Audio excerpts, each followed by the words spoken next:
बिस्मिल्लाहिर्रहमानिर्रहीम। अस्सलामु अलैकुम।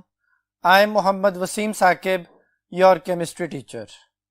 बेटा आज हमने एनएमडी कैट का लेक्चर नंबर 2 डिस्कस करना है, तो आइए चलते हैं बोर्ड की तरफ।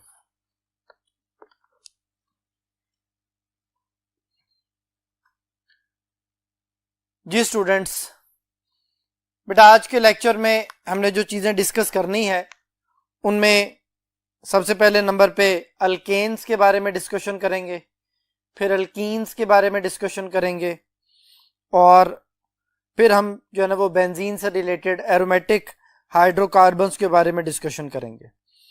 तो हमारी जो डिस्कशन है वो बेसिकली हाइड्रोकार्बन्स पे है।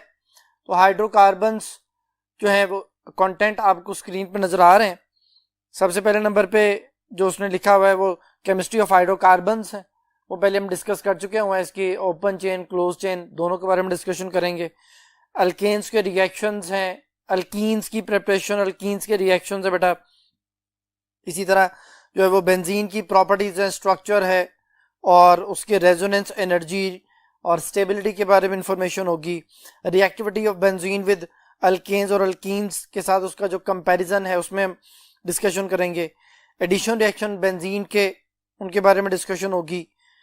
ये सारी स्लाइड्स आपके सामने जो है वो आ रही हैं। तो इसमें बेंजीन की जो एडिशन रिएक्शन है जिनमें बेंजीन और मिथाइल बेंजीन वगैरह उनके मैकेनिज्म, जो इलेक्ट्रोफिलिक सब्स्टिट्यूशन मैकेनिज्म है बेंजीन का, उसके बारे में डिस्कशन करेंगे। और sulphonation, halogenation, nitration, alkylation, acylation वगैरह के मैकेनिज्म जो कि इलेक्ट्रोफिलिक सब्स्टिट्यूशन ऑफ बेंजीन है उसके बारे में डिस्कशन करेंगे बेटा। और जो बेंजीन की जो इलेक्ट्रोफिलिक सब्स्टिट्यूशन के बाद पोजीशन के हवाले से ओरिएंटेशन है उसके बारे में डिस्कशन करेंगे। तो स्टार्ट करते हैं बेटा। सबसे पहले हम जानते हैं कि भाई हाइड्रोकार्बन्स क्या है। ये दो चीजों का जो है ना वो कंपाउंड है, हाइड्रोजन और कार्बन। अब वो जो है ना उसको आगे कैटेगरीज में डिवाइड किया जाता है। तो हम देखते हैं बोर्ड की तरफ।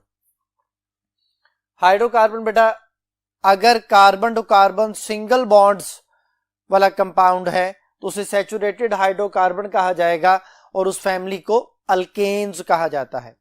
अल्केन का जनरल फार्मूला CnH2n+2 होता है, यानी जितने कार्बन उसका डबल +2 हाइड्रोजन्स। फिर दूसरी कैटेगरी है अनसैचुरेटेड हाइड्रोकार्बन। अनसैचुरेटेड हाइड्रोकार्बन में carbon to carbon double bond और ट्रिपल बॉन्ड दोनों आ जाते हैं। इसमें अल्कीन्स और अल्काइंस आते हैं। अल्कीन्स का जनरल फार्मूला CnH2n होता है और अल्काइंस का फार्मूला CnH2n-2 होता है। ये तो हो गया इनकी क्लासिफिकेशन अल्केन और अल्कीन अल्काइन के हवाले से। अब नेक्स्ट जो कॉन्सेप्ट है वो है अल्केन्स के रिएक्शंस का। अल्केन के रिएक्शंस में बेटा फ्री रेडिकल का वर्ड जो है वो आता है, और फ्री रेडिकल कैसे बनते हैं उसका क्या कॉन्सेप्ट है उसके बारे में यहाँ पे मैंने कुछ बातें लिखी हैं। तो फिशन से हम बात शुरू करेंगे। फिशन का मतलब है बॉन्ड ब्रेकिंग, टूटना, किसी भी चीज का टूटना। जैसे आप न्यूक्लियर फिशन पढ़ते हैं, वो न्यूक्लियस का टूटना है। तो बॉन्ड फिशन, बॉन्ड का ब्रेक होना।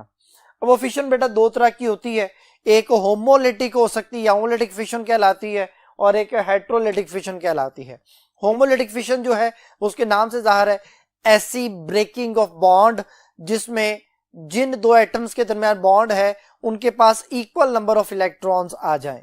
जैसे यहां पे मैं लिखता हूं, फर्ज करें जी CH3 सिंगल बॉन्ड CH3। ये जो हर बॉन्ड है बेटा ये दो इलेक्ट्रॉन से मिलकर बना होता है।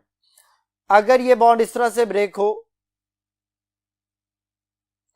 कि दोनों के पास इक्वल नंबर ऑफ इलेक्ट्रॉन्स चले जाएं तो हम इसे फ्री रेडिकल का नाम देंगे। मैंने यहां बातें लिखी हैं कि ये बॉन्ड ब्रेकिंग कैसे होगी। हीट या सनलाइट की वजह से जो बॉन्ड ब्रेक होता है उसे हम कहते हैं होमोलिटिक फिशन, और उसमें जो bond breaking results in the division of equal number of electrons. दोनों एटम के पास इक्वल इलेक्ट्रॉन चले जाएंगे, और जब इक्वल इलेक्ट्रॉन आ जाएंगे तो यहां पे लिख रहा हूं CH3 और कार्बन के ऊपर एक डॉट जो कि इलेक्ट्रॉन को शो करेगा। इस तरह बेटा टोटल ऑड इलेक्ट्रॉन हो जाएंगे। किस तरह से, हमारे पास कार्बन जो है उसके पास सिंगल बॉन्ड हाइड्रोजन के साथ है, एक बॉन्ड में 2 इलेक्ट्रॉन, दूसरे कार्बन टू हाइड्रोजन उसमें भी 2 इलेक्ट्रॉन, तीसरे कार्बन टू हाइड्रोजन उसमें भी 2 इलेक्ट्रॉन और एक अनपेड इलेक्ट्रॉन जो बॉन्ड ब्रेकिंग से हासिल हुआ। तो टोटल हो गए 2, 4, 6 और एक 7 इलेक्ट्रॉन्स यानी ऑड इलेक्ट्रॉन। ये तो CH3 की एग्जांपल है। अगर बेटा बॉन्ड इस तरह से ब्रेक हो कि हाइड्रोजन हाइड्रोजन का सिंगल बॉन्ड ब्रेक हो, तो ब्रेक होने के बाद दोनों हाइड्रोजन के पास एक एक इलेक्ट्रॉन आएगा, ये भी ऑड इलेक्ट्रॉन है। तो 1 इलेक्ट्रॉन आ जाए, 3 आ जाए, 5 हो जाए, 7 हो जाए, कोई भी ऑड नंबर, तो हमने यहां पे लिख दिया, मेंशन कर दिया कि इसमें हमेशा ऑड इलेक्ट्रॉन होंगे। इसको फ्री रेडिकल बोला जाएगा and it is highly unstable, that is short lived. ये बहुत थोड़ी देर तक एग्जिस्ट करता है, देन किसी से फौरन रिएक्शन कर लेता है क्योंकि रिएक्टिव बहुत ज्यादा होता है। फिर आती है हेटेरोलिटिक फिशन। हम उसी CH3 सिंगल बॉन्ड CH3 की बात करते हैं।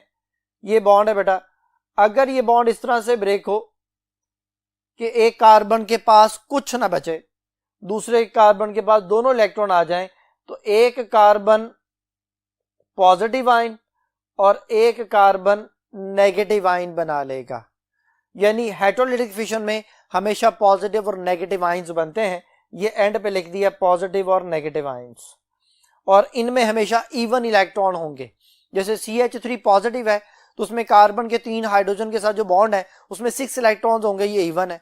जो CH3 नेगेटिव है उसमें कार्बन टू हाइड्रोजन 3 बॉन्ड है, उसमें 6 इलेक्ट्रॉन हुए, और जो नेगेटिव है वो नेगेटिव कैसे आया था, वो बेटा ये दोनों इलेक्ट्रॉन जो बॉन्ड के थे वो उस कार्बन के पास चले गए थे। 2 इलेक्ट्रॉन ये जब ऐड हुए तो ये टोटल 8 इलेक्ट्रॉन हो जाएंगे। तो इस तरह इस CH3 नेगेटिव के पास 8 इलेक्ट्रॉन और CH3 पॉजिटिव के पास 6 इलेक्ट्रॉन, दोनों के पास जो है ना वो इवन इलेक्ट्रॉन आ जाएंगे। तो इवन इलेक्ट्रॉन यहां पे लिख दिया कि 8 या 6 डिपेंडिंग अपॉन वो पॉजिटिव आयन है या नेगेटिव आयन है। ये बेटा काम पोलर सॉल्वेंट के अंदर होता है, लाइक वाटर। वाटर के अंदर ही आयोनाइजेशन इस तरह से प्रोड्यूस होती है। और इस बॉन्ड ब्रेकिंग के नतीजे में अनइक्वल इलेक्ट्रॉन्स हैं, कुछ एटम्स के पास ज्यादा इलेक्ट्रॉन और कुछ एटम के पास कम इलेक्ट्रॉन। जिनके पास ज्यादा इलेक्ट्रॉन जाएंगे वो नेगेटिव आयन बन जाएंगे, जो इलेक्ट्रॉन से महरूम हो जाएंगे, डेफिशिएंसी ऑफ इलेक्ट्रॉन हो जाएगी, वो पॉजिटिव आयंस बना लेंगे। तो ये जो हमारे पास कॉन्सेप्ट आ गया पॉजिटिव आयन और नेगेटिव आयंस का कॉन्सेप्ट आ गया कि वो कैसे बनते हैं। तो होमोलिटिक फिशन के नतीजे में हमेशा फ्री रेडिकल्स बनते हैं, हेटेरोलिटिक फिशन के नतीजे में हमेशा पॉजिटिव और नेगेटिव आयंस बनते हैं। तो अब हम इनकी ऑर्डर ऑफ रिएक्टिविटी को देखते हैं और उसमें एक ट्रिक जो है समझते हैं कि जिसकी मदद से हम इनकी रिएक्टिविटी को समझ सकते हैं। तो देखिएगा बेटा, ये मैंने ऑर्डर ऑफ रिएक्टिविटी लिखा है यहां पे।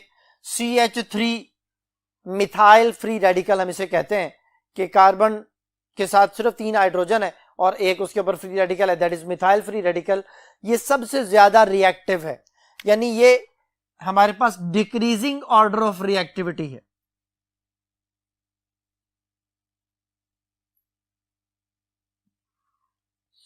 कि सबसे पहले सबसे ज्यादा रिएक्टिव, फिर उससे लेस रिएक्टिव, फिर उससे लेस रिएक्टिव, फिर सबसे लीस्ट रिएक्टिव। अब आप जानते हैं कि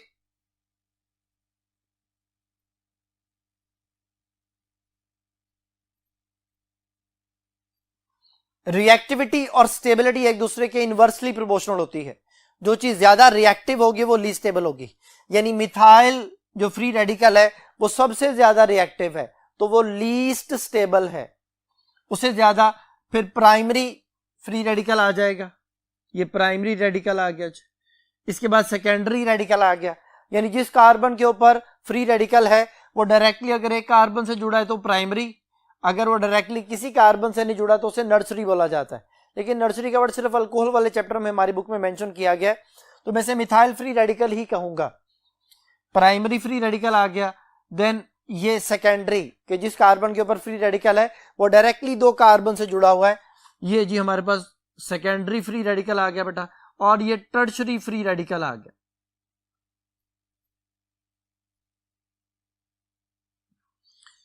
तो ये उनका ऑर्डर ऑफ रिएक्टिविटी आ गया बेटा हमारे पास कि सबसे ज्यादा रिएक्टिव मिथाइल और सबसे लीस्ट रिएक्टिव जो है वो टर्शरी फ्री रेडिकल।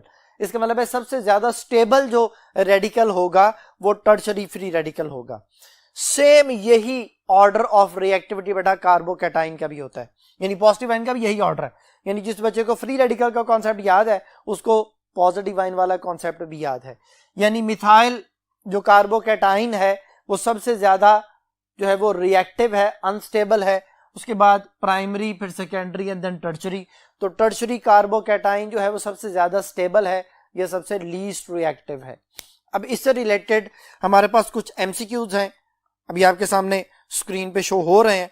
तो पहले एमसीक्यू को हम डिस्कस करते हैं जी बेटा। पहला एमसीक्यू है, which of the following is the least stable free radical, कि इनमें सबसे ज्यादा जो है ना वो लेस स्टेबल या रिएक्टिव कह लें आप फ्री रेडिकल कौन सा है। तो पहली ऑप्शन जो है वो सेकेंडरी फ्री रेडिकल है, दूसरी ऑप्शन जो बेटा टर्शरी फ्री रेडिकल है, तीसरी जो है वो प्राइमरी फ्री रेडिकल है, चौथी जो है वो मिथाइल फ्री रेडिकल जो है हमारे पास आ गया। तो मैंने अभी आपको बताया कि सबसे ज्यादा रिएक्टिव रेडिकल जो है वो कौन सा है, वो मिथाइल रेडिकल है। तो इसका आंसर हुआ डेल्टा ऑप्शन जी बेटा। अब नेक्स्ट जो हमारा टॉपिक है वो है अल्केन के रिएक्शंस। अल्केन के रिएक्शंस जो हमारे कोर्स में बेटा वो हैलोजिनेशन ऑफ अल्केन्स के हवाले से है। हैलोजिनेशन ऑफ अल्केन जो है ना बेटा ये फ्री रेडिकल सब्स्टिट्यूशन को फॉलो करती है। अल्केन्स बेसिकली बहुत ज्यादा रिएक्टिव नहीं होते। इनका जो दूसरा नाम है वो है पैराफिन। पैराफिन जो है उसका लफ्जी मतलब है लीस्ट रिएक्टिव। ये पैरम और एफिनिटी से बना है। पैरम का मतलब है लीस्ट या लेस और एफिनिटी का मतलब है रिएक्टिविटी। तो they are least reactive, they only show substitution reaction, क्योंकि इनमें सारे कार्बन कार्बन सिग्मा बॉन्ड होते हैं और सिग्मा बॉन्ड जो है वो केमिकली इनर्ट होते हैं। केमिकली इनर्ट का मतलब है कि जो जल्दी रिएक्शन नहीं करते। They need a drastic condition to break the sigma bond and then ये रिएक्शन करते हैं। तो फिर इनके रिएक्शन इतने ज्यादा फ्रीक्वेंट या इतने ज्यादा जो है ना वो फास्ट नहीं होते, ये स्लो रिएक्शन शो करते हैं। और फ्री रेडिकल सब्स्टिट्यूशन जो हैलोजिनेशन जिसके बारे में बात कर रहे हैं वो फ्री रेडिकल हैलोजिनेशन जो है वो शो होती है, यानी उसमें पहले फ्री रेडिकल बनेगा देन रिएक्शन जो है वो आगे प्रोसीड करेगा। फ्री रेडिकल मैकेनिज्म में बेटा 3 स्टेप होते हैं। सबसे पहले नंबर पे इनिशिएशन आता है, देन प्रोपागेशन आता है, देन टर्मिनेशन आता है। अभी हम उनको एमसीक्यूज की मदद से भी समझेंगे।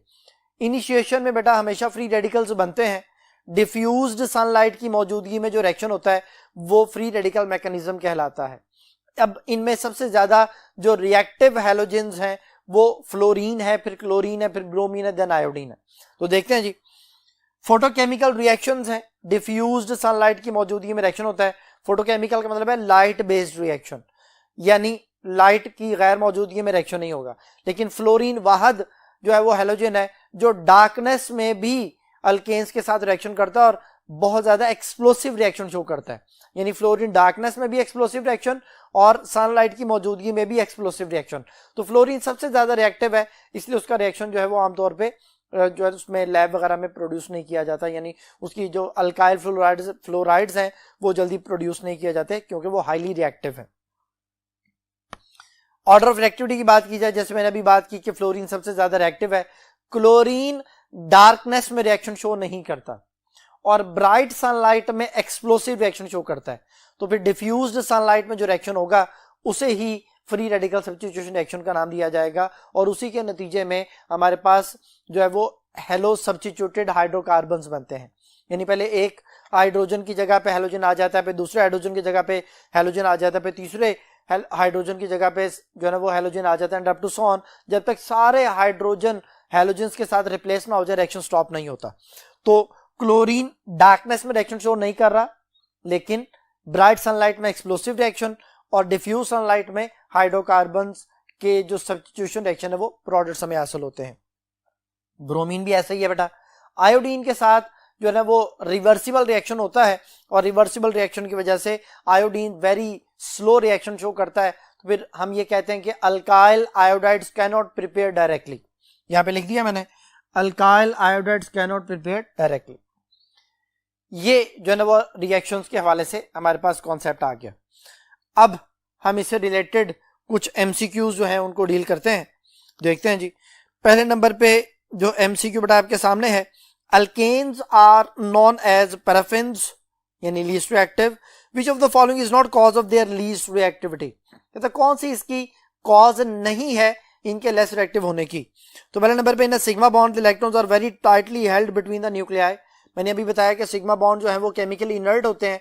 इनमें दो जो ना न्यूक्लियस के दरमियान न्यूक्लियाई के दरमियान जो बॉन्ड है या इलेक्ट्रॉन्स वो टाइटली हेल्ड होते हैं और उनको सेपरेट करना, उनको अलग करना आसान काम नहीं है, वो need a very high energy to break them, इसलिए दे आर लीस्ट रिएक्टिव। जी बेटा बीटा ऑप्शन है, electronegativity difference between carbon and hydrogen in alkane is less than 0.5।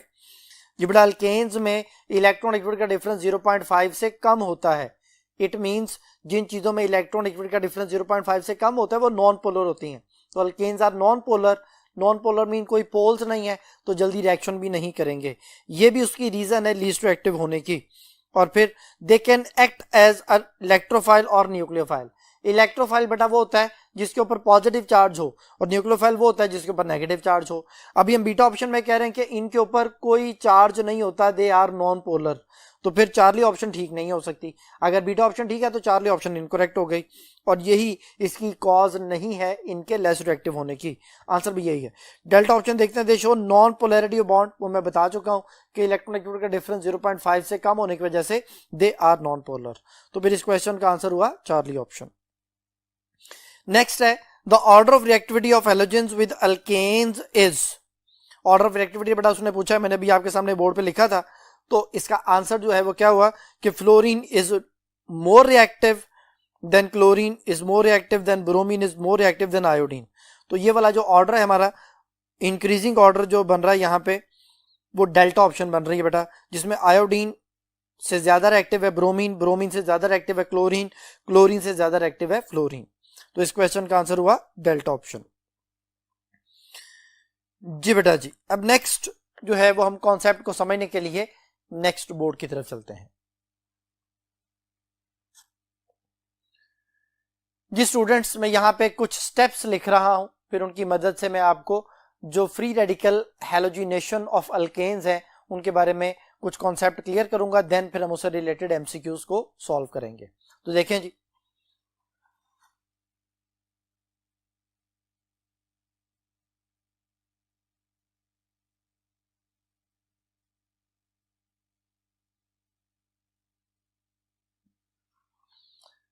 ये बेटा मैंने क्लोरीन क्लोरीन सिंगल बॉन्ड लिखा है और H न्यू लिखा है जो कि डिफ्यूज्ड सनलाइट का सिंबल है। सनलाइट का सिंबल है, फोटोन की एनर्जी को H न्यू कहा जाता है। ये बॉन्ड जो क्लोरीन क्लोरीन के दरमियान है ये ब्रेक होता है और दो फ्री रेडिकल्स बनते हैं।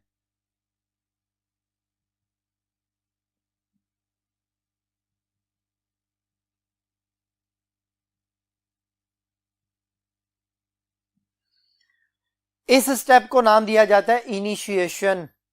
इसमें डिफ्यूज सनलाइट की जरूरत होती है और फ्री रेडिकल्स प्रोड्यूस होते हैं। अब फ्री रेडिकल्स ने आगे रिएक्शन को प्रोसीड करना है, तो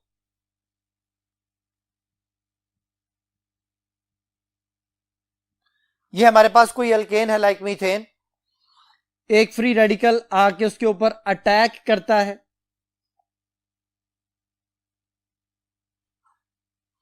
कार्बन हाइड्रोजन का जो सिंगल बॉन्ड है वो ब्रेक होता है, हाइड्रोजन क्लोरीन के साथ मिलके HCl बना देता है, कार्बन के ऊपर फ्री रेडिकल आ जाता है, ये कार्बन फ्री रेडिकल बन गया बेटा। अब कार्बन फ्री रेडिकल में हम खुद से क्लोरीन मॉलिक्यूल ऐड करते हैं,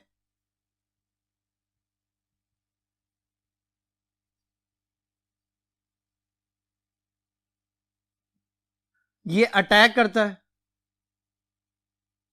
कार्बन जाके क्लोरीन मॉलिक्यूल पे अटैक करता है, क्लोरीन क्लोरीन सिंगल बॉन्ड को ब्रेक करता है, क्लोरीन को अपने साथ जोड़ लेता है।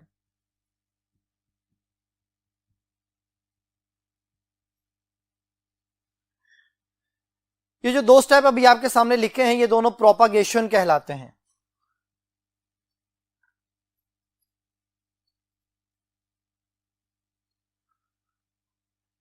प्रोपागेशन में बेटा हमेशा कार्बन के ऊपर फ्री रेडिकल या क्लोरीन के ऊपर फ्री रेडिकल आएगा, कार्बन के ऊपर फ्री रेडिकल या क्लोरीन के ऊपर फ्री रेडिकल। रिएक्शन यहां स्टॉप नहीं होता, ये जो प्रोडक्ट बना है ये दोबारा से लिखा जाता है, यानी वो क्या करता है क्लोरीन दूसरे हाइड्रोजन पर अटैक कर देता है। जब क्लोरीन दूसरे हाइड्रोजन पर अटैक करता है तो फिर कार्बन फ्री रेडिकल बन जाता है, फिर वो कार्बन फ्री रेडिकल फिर क्लोरीन मॉलिक्यूल पर अटैक करता है। इस तरह बारी बारी कार्बन से हाइड्रोजन उतरते जाते हैं और उनकी जगह पर आके क्लोरीन या आके जुड़ते चले जाते हैं। ये प्रोपागेशन है जो तब तक चलेगा जब तक कार्बन से सारे हाइड्रोजन सेपरेट ना हो जाएं, और एट द एंड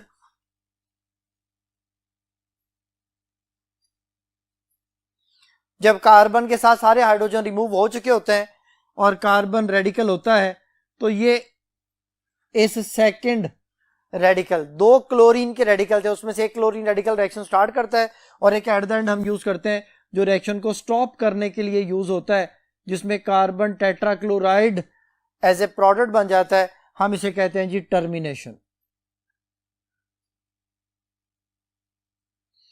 लेकिन ये टर्मिनेशन जो है हमारी बुक में इस तरह से लिखा हुआ है, अगर आप रिएक्शन को यहां स्टॉप करना चाहते हैं, यानी आप चाहते हैं कि सिर्फ मिथाइल क्लोराइड हासिल हो, तो यहां पे जो क्लोरीन रेडिकल है, इस रेडिकल को आप जो यहां पे मॉलिक्यूल की बजाय रेडिकल को यूज कर लें तो रिएक्शन स्टॉप हो जाएगा। यानी अगर मैं यहां पे थोड़ी देर के लिए, अभी मैं इसे मिटा देता हूं समझाने के लिए, कि अगर ये सेकंड क्लोरीन रेडिकल यहां यूज किया जाए तो बेटा ये नेक्स्ट क्लोरीन रेडिकल नहीं बनेगा। ये मैंने समझाने के लिए लिखा, तो रिएक्शन यहां पे स्टॉप हो जाएगा, ये भी टर्मिनेशन है। फिर ये प्रोपागेशन नहीं होगी, फिर ये टर्मिनेशन हो जाएगी। लेकिन अगर हम रिएक्शन को प्रोसीड करवाना चाहते हैं तो हम क्लोरीन रेडिकल की बजाय क्लोरीन मॉलिक्यूल यूज करते हैं, क्लोरीन फ्री रेडिकल बनता है, रिएक्शन आगे चलता है। यानी रिएक्शन को हम किसी भी लम्हे पे टर्मिनेट भी कर सकते हैं, प्रोपागेट भी कर सकते हैं, ये हमारी मर्जी है। तो इनिशिएशन के बाद प्रोपागेशन एंड देन टर्मिनेशन, ये बेटा फ्री रेडिकल हैलोजिनेशन। अब इससे रिलेटेड एमसीक्यूज को देखें जी, कि हम डिस्कस करते हैं जी। बेटा पहला एमसीक्यू है आपके सामने है, When excess methane is treated with chlorine, the mixture of halogen alkanes are obtained। कहता है जब मीथेन को क्लोरीन के साथ मिलाया जाता है तो मिक्सचर हमें हासिल होता है हेलोजन अल्केन्स का, ठीक है। Condition of the reaction is are, तो कंडीशन क्या होगी? पहली ऑप्शन है reaction of methane with chlorine in the presence of dilute H2SO4, कि रिएक्शन जो है वो डाइल्यूट H2SO4 की मौजूदगी में हो। दूसरे नंबर पे reaction of methane with chlorine in the presence of catalyst, के कैटलिस्ट की मौजूदगी में रिएक्शन हो। तीसरे नंबर पे reaction of methane with chlorine in the presence of diffused sunlight, के डिफ्यूज्ड सनलाइट की मौजूदगी में रिएक्शन हो। और यही बेटा इसका आंसर है, डेल्टा ऑप्शन है, reaction of methane with chlorine in the presence of concentrated H2SO4, तो ये भी गलत है। तो अल्फा बीटा डेल्टा गलत है, डिफ्यूज्ड सनलाइट की मौजूदगी में रिएक्शन होता है और मीथेन से हैलोजन अल्केन का मिक्सचर हमें हासिल होता है। तो बेटा इसका आंसर हुआ Charlie option. Next question, on the chlorination of methane in the presence of diffused sunlight a mixture of products are obtained. कहता है जब मीथेन की क्लोरीनेशन होती है डिफ्यूज सनलाइट की मौजूदगी में तो एक मिक्सचर हमें हासिल होता है। Which of the following is termination step, तो कहता है कौन सा टर्मिनेशन है? मैंने भी आपको पढ़ाया, देखें पहली ऑप्शन में क्लोरीन मॉलिक्यूल ब्रेक हुआ है और क्लोरीन फ्री रेडिकल बना, ये इनिशिएशन है। जो बीटा ऑप्शन है जिसमें मीथेन के ऊपर क्लोरीन रेडिकल अटैक करता है, ये बेटा प्रोपागेशन है। चार्ली ऑप्शन में दो जो है ना वो रेडिकल्स हैं जो मिलके आप एक हमारे पास जो है वो हेलो अल्केन्स बना रहे हैं, क्लोरो अल्केन बना रहे हैं, ये है टर्मिनेशन। और जो डेल्टा है उसमें methyl free radical chlorine molecule पर अटैक करता है और कार्बन रेडिकल क्लोरीन रेडिकल बनता है, क्लोरीन रेडिकल बनता है और प्लस मिथाइल क्लोराइड बनता है, तो ये भी प्रोपागेशन है। तो अल्फा इनिशिएशन, बीटा और डेल्टा प्रोपागेशन, और चार्ली ऑप्शन जो है वो इसका आंसर हो गया टर्मिनेशन का। तो उसने हमसे यही पूछा था कि कौन सा टर्मिनेशन है, तो चार्ली आंसर है जी। नेक्स्ट है बेटा, विच one of the following is the propagation step in the reaction between the methane and chlorine. कहते हैं कौन सा प्रोपागेशन रिएक्शन है मीथेन और क्लोरीन की रिएक्शन में? पहले नंबर पे देखिए methane plus chlorine positive ion लिखा हुआ है, तो ये तो बेटा फ्री रेडिकल सब्स्टिट्यूशन का हिस्सा ही नहीं है, तो पहली ऑप्शन तो वैसे ही छोड़ दें आप। दूसरी ऑप्शन है मीथेन प्लस क्लोरीन रेडिकल और आगे मिथाइल रेडिकल प्लस HCl। तीसरे नंबर पे अगेन जो है वो methane plus chlorine positive ion है, ये भी ऑप्शन कैटेगरी से बाहर, यानी अल्फा और चार्ली में पॉजिटिव आयन आ गए हैं, ये ऑप्शंस कंसिडर ही नहीं करने। बीटा और डेल्टा में आंसर है बेटा। अब बीटा ऑप्शन में कार्बन के ऊपर रेडिकल और डेल्टा ऑप्शन में देखें मीथेन प्लस क्लोरीन रेडिकल में methyl chloride plus hydrogen radical, तो बेटा प्रोपागेशन स्टेप में हाइड्रोजन रेडिकल नहीं बनता, या कार्बन रेडिकल बनता है या क्लोरीन रेडिकल बनता है, हेलोजन रेडिकल बनता है। तो फिर डेल्टा ऑप्शन में हाइड्रोजन रेडिकल होने की वजह से वो भी ऑप्शन जो है वो कैटेगरी से बाहर, तो फिर ये एक ही ऑप्शन रहेगी, दैट इज बीटा ऑप्शन, और यही बेटा इसका आंसर है। नेक्स्ट क्वेश्चन है, what happen when 1 mole of ethane is mixed in the dark at room temperature with 6 moles of chlorine. कहता है अगर आप इथेन को डार्कनेस में 6 मोल्स ऑफ क्लोरीन के साथ मिलाते हैं तो क्या होगा? तो पहले नंबर पे है देयर इज नो रिएक्शन, दूसरे नंबर पे है कि ethyl chloride and HCl are formed, तीसरे नंबर पे trichloroethane and HCl are formed. Delta option है hexachloroethane and HCl are formed. बेटा डार्कनेस में क्लोरीन रिएक्शन नहीं करता, सो इसका आंसर हुआ देयर इज नो रिएक्शन। जी बेटा, अब नेक्स्ट जो टॉपिक है आपके सामने स्क्रीन पे नजर आ रहा है, that is nomenclature of alkane.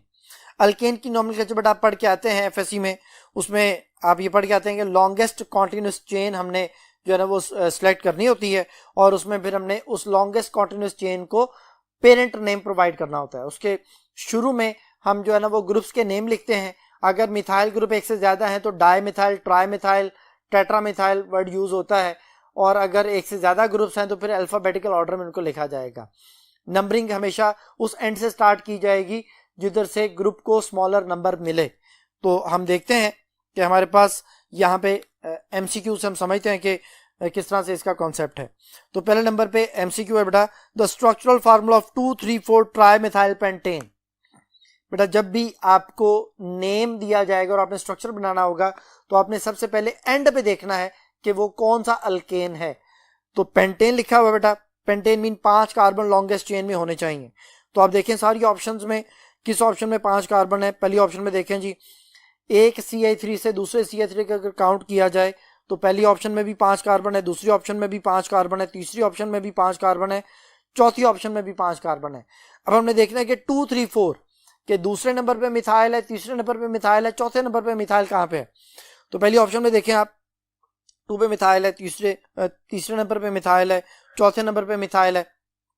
तो बेटा यही इसका आंसर है। बीटा ऑप्शन जो है उसमें 2 पे 2 मिथाइल है, तो 2, 2, 4 ट्राई मिथाइल उसका नेम होगा।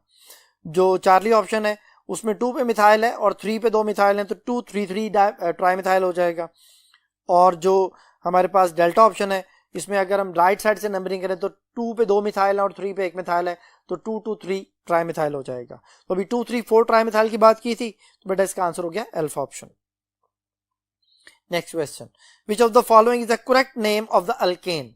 कहता है अल्केन का करेक्ट नेम जो है वो क्या होगा। तो यहाँ पे बेटा ये कंपाउंड हमें दिया गया है, इस कंपाउंड को हम बोर्ड पे लिख लेते हैं, देन मैं इसको इसका एक कॉन्सेप्ट, ये ट्रिक आपको समझाता हूं। तो मैं इसको बोर्ड पे लिख लेता हूं जी, CH3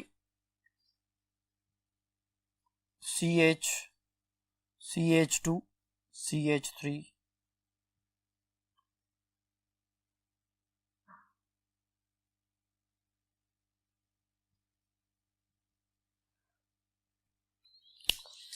जी बेटा ये मैंने बोर्ड पे लिखा है। अब हम इसका नेम समझते हैं। कई बच्चे ये समझते हैं कि सिर्फ स्ट्रेट लाइन में जितने कार्बन आए उन्हें ही सिलेक्ट करना होता है, तो वो बच्चे क्या करते हैं, ये सिलेक्शन करते हैं जी। इसमें वो कहते हैं जी कि 1, 2, 3, 4, 5 और 6, एंड देन दे कंसिडर्ड कि भाई ये वाला जो ग्रुप है ये इथाइल है, 2 इथाइल हेक्सेन इसका नेम लिख देते हैं। बेटा याद रखिएगा अल्केन में 2 पे इथाइल नहीं आता, यानी अगर आप अल्केन की नोमेनक्लेचर पढ़ रहे हैं, आप नेम लिख रहे हैं, तो 2 पर इथाइल नहीं आता। तो फिर वो 2 पे इथाइल अगर नहीं आता तो क्या होता है, ये देखें जी, इसकी सिलेक्शन कुछ इस तरह से होनी है।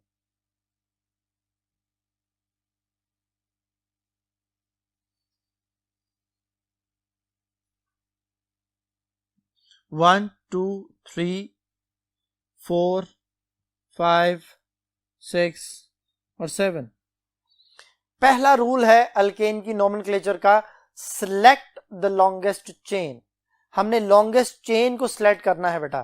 तो इस लॉन्गेस्ट चेन में अगर इस तरह से सिलेक्शन कर रहे हैं कोई बच्चे तो वो हेक्सेन बनाएंगे, और अगर देखें जी 1, 2, 3, 4, 5, 6, 7 दैट इज हेप्टेन।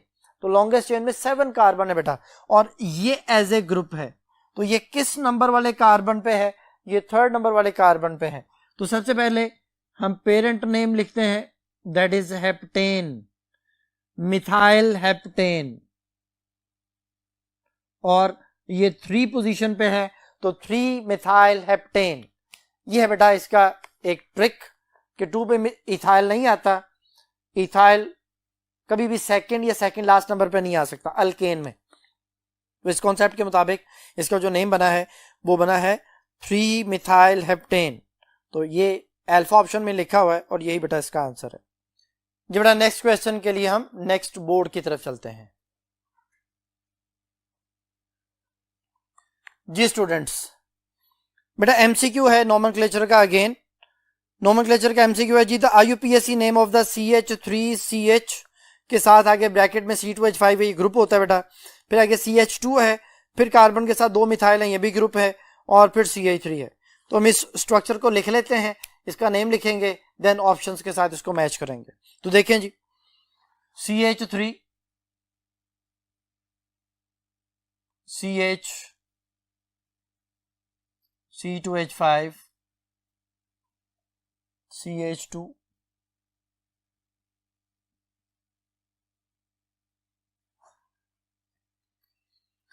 ये बेटा हमने इसका स्ट्रक्चर जैसा क्वेश्चन में गिवन था वैसे लिख लिया। अब हम इनको ग्रुप्स की शक्ल में लिखते हैं।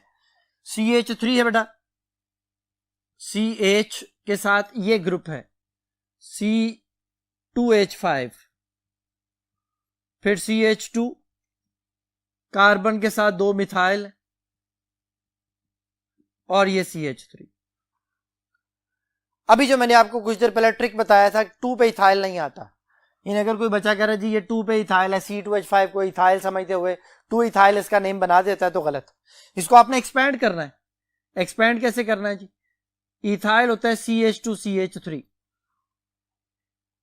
जब ये एक्सपैंड हो गया तो फिर नेक्स्ट कॉन्सेप्ट क्या है कि एक CH3 से दूसरे CH3 तक काउंट करना है। ये देखें 1 2 3 4 5, इस CH3 से उस CH3 तक टोटल 5 कार्बन बन रहे हैं, लेकिन इस तरह काउंट करें 1 2 3 4 5 6, इस CH3 से उस एंड वाले CH3 तक टोटल 6 कार्बन बन रहे हैं। तो यही लॉन्गेस्ट चेन है बेटा। Select the longest chain. ये लॉन्गेस्ट चेन सिलेक्ट हो गई बेटा। अब हमने नंबरिंग करनी है इसकी, वो राइट साइड से हो सकती है, वो लेफ्ट साइड से हो सकती है।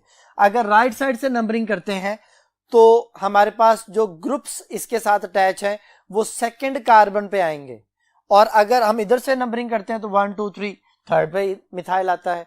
तो राइट साइड से नंबरिंग जो है वो ज्यादा बेहतर है। 1 2 3 4 5 और 6। अब 2 पे बेटा 2 मिथाइल है तो उस नंबर को 2 दफा लिख लिया जाएगा, 2 2 ऐसे। देन 4 पे एक मिथाइल है तो 2 2 4 आ गया जी। 3 मिथाइल की वजह से ट्राई मिथाइल और 6 कार्बन की वजह से हेक्सेन, तो ये बन गया 2 2 4 ट्राई मिथाइल हेक्सेन। तो अब हम देखते हैं कि ये किस ऑप्शन के साथ मैच करता है। तो ये क्वेश्चन जो है आपके सामने है। तो इसका जो पहली ऑप्शन है वो है बेटा 2 2 डायमिथाइल 4 इथाइल, तो ये गलत हो गया। दूसरी ऑप्शन है 2 3 डायमिथाइल, तो ये भी गलत हो गया। तीसरी ऑप्शन है 2 2 4 ट्राइमिथाइल हेक्सेन, यही बेटा इसका आंसर है जो भी हमने नेम बनाया। चौथी ऑप्शन में भी 2 4 डायमिथाइल लिखा हुआ है, तो ये भी गलत है। तो इसका आंसर हो गया चार्ली ऑप्शन जी। बेटा नेक्स्ट क्वेश्चन जो है वो बेंजीन से कुछ रिलेटेड है, उसके बारे में भी डिस्कशन कर लेते हैं। विच of the following is the structure of benzoyl group. तो पहली ऑप्शन जो है वो यहाँ पे C6H6 है, दैट इज बेंजीन। जो बीटा ऑप्शन है C6H5CH2, बेंजीन के ऊपर अगर बेटा CH3 अटैच हो तो वो टोलुइन होता है, लेकिन अगर बेंजीन के ऊपर CH2 हो तो उसे बेंजाइल ग्रुप कहते हैं। तो बीटा ऑप्शन बेंजाइल है बेटा। Charlie option C6H5 that is phenyl.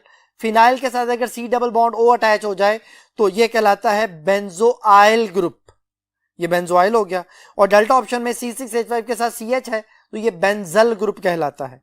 तो अभी हम उसने हमसे पूछा था बेंजाइल कौन सा है, तो बीटा आंसर जो है वो बेटा बेंजाइल है और यही इसका आंसर है जी। बेटा नेक्स्ट जो आपके सामने स्क्रीन जो आपको नजर आ रही है वो है नोमेनक्लेचर ऑफ अल्कीन। अल्कीन की नोमेनक्लेचर में बेटा हम डबल बॉन्ड को प्रेफर करते हैं, ग्रुप की प्रेफरेंस बाद में हो जाती है, यानी हम नंबरिंग उधर से करेंगे जिधर से डबल बॉन्ड को स्मॉलर नंबर मिल रहा होगा। अगर एक से ज्यादा डबल बॉन्ड आ जाए तो हम उसमें अल्का डाइईन लिख देंगे, और अगर कोई ग्रुप आ जाए तो ग्रुप की प्रेफरेंस कम और डबल बॉन्ड की प्रेफरेंस ज्यादा हो जाएगी। तो देखें जी, पहला एमसीक्यू बेटा आपके सामने है, consider the following structural formula, जिसमें ये स्ट्रक्चर आपके सामने है। इस स्ट्रक्चर में डबल बॉन्ड भी है और ग्रुप्स भी हैं। तो मैं एक स्ट्रक्चर लिख देता हूं, बाकी फिर हम डिस्कस करते हैं। तो ये CH3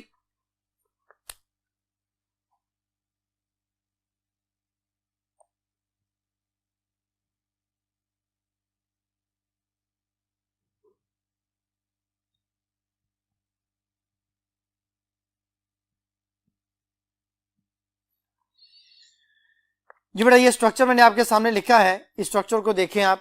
इस स्ट्रक्चर में डबल बॉन्ड वाली साइड से नंबरिंग हम करेंगे। सबसे पहले तो आपने लॉन्गेस्ट चेन में उन कार्बन्स को काउंट लाजमी करना है जिन दो कार्बन में डबल बॉन्ड मौजूद है।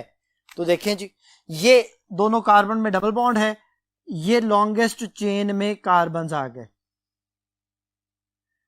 अब इसमें अगर हम काउंट करते हैं तो 1 2 3 4 5 6, ये 6 कार्बन की वजह से हेक्सेन होना था, लेकिन डबल बॉन्ड है तो ये बन जाएगा हेक्सीन। और डबल बॉन्ड को प्रेफर करना है। डबल बॉन्ड की नंबरिंग अगर हम इधर से करते हैं तो डबल बॉन्ड 2 और 3 के दरमियान आता है। अगर राइट साइड से नंबरिंग करते तो ये 4 और 5 के दरमियान आता। तो ये वाली नंबरिंग ठीक है लेफ्ट साइड से, जिधर से इसको जो नंबरिंग मिल रही है वो दूसरे और तीसरे कार्बन के दरमियान है। तो 2 और 3 में डबल बॉन्ड है तो हम 2 और 3 में से छोटा नंबर लिखते हैं 2 हेक्सीन। ये 2 हेक्सीन बेटा इसका पेरेंट नेम बन गया। अब इसी लिहाज से 2 पे मिथाइल है और 5 पे 2 मिथाइल है, तो हम लिखेंगे 2 5 5। 3 मिथाइल की वजह से ट्राई मिथाइल, फिर 2 हेक्सीन। तो ये इसका IUPAC नेम बन गया बेटा 255 ट्राई मिथाइल 2 हेक्सीन। तो ये देखें ये मैच किसे करता है, पहली ऑप्शन है 255 ट्राई मिथाइल 2 हेक्सीन और यही बेटा इसका आंसर है। बाकी ऑप्शन फिर हमें करने की जरूरत नहीं है। नेक्स्ट क्वेश्चन है the IUPAC name of the following compound is. ये बेटा देखें, अब जो स्ट्रक्चर आपके सामने दिया गया उसमें 2 दफा डबल बॉन्ड है, तो हमने किसी एक डबल बॉन्ड को देखना है कि वो किसी तरफ से किसी एंड से स्मॉलर नंबर पे आ जाए। जैसे यहाँ पे जो अगर हम नंबरिंग करते हैं तो जो हमारे पास लेफ्ट साइड से नंबरिंग पे आ रहा है वो डबल बॉन्ड नंबर 1 पे आ रहा है, तो वो ही नंबरिंग ठीक होगी। यानी लेफ्ट साइड से नंबरिंग करेंगे हम इसकी, CH2 नंबर 1 पे आ गया और फिर जो CH डबल बॉन्ड हमारे पास है वो नंबर 3 पे आ रहा है और फिर उसके बाद ये 5 पे आ रहा है। तो ये 1 3 और 5 पे 3 जगहों पे डबल बॉन्ड आ रहा है बेटा, तो ये ट्राईन वर्ड हो जाएगा। अगर 2 दफा डबल बॉन्ड आएगा तो डाईन, 3 दफा आ जाएगा तो ट्राईन। तो ये बन जाएगा 1 3 5 हेप्टाट्राईन। हेप्टाट्राईन इसलिए कि इसमें 7 कार्बन है और ट्राईन इसलिए कि डबल बॉन्ड 3 दफा आ रहा है, तो 1 3 5 हेप्टाट्राईन। तो ये बेटा इसका आंसर जो है वो मैच कर रहा है बीटा ऑप्शन के साथ। जी बेटा अब नेक्स्ट टॉपिक को समझने के लिए हम बोर्ड 1 की तरफ चलते हैं। जी बेटा अब नेक्स्ट टॉपिक है अल्कीन। अल्कीन की प्रिपरेशन और अल्कीन के रिएक्शन हमारे कोर्स में शामिल हैं। तो सबसे पहले MCQ से हम स्टार्ट करते हैं, फिर हम इससे रिलेटेड जो ना बातें डिस्कस करते जाएंगे। बोर्ड पे लिखा हुआ है कि जो अल्कीन की प्रिपरेशन है, preparatory method of the alkene by beta elimination method. Beta elimination method बेटा वो होता है जिसमें carbon to carbon double bond तैयार होता है, जिसमें सबसे पहले बीटा कार्बन से हाइड्रोजन माइनस किया जाता है, या जो है ना उसमें हेलोजन और हाइड्रोजन को रिमूव किया जाता है, या OH और हाइड्रोजन को रिमूव करके हम जो है उसमें carbon to carbon double bond बनाते हैं। 2 हेलोजन को रिमूव करने के साथ भी एलिमिनेशन हो जाती है। तो एलिमिनेशन का जो बेसिक पर्पज है वो है carbon to carbon double bond का क्रिएट होना।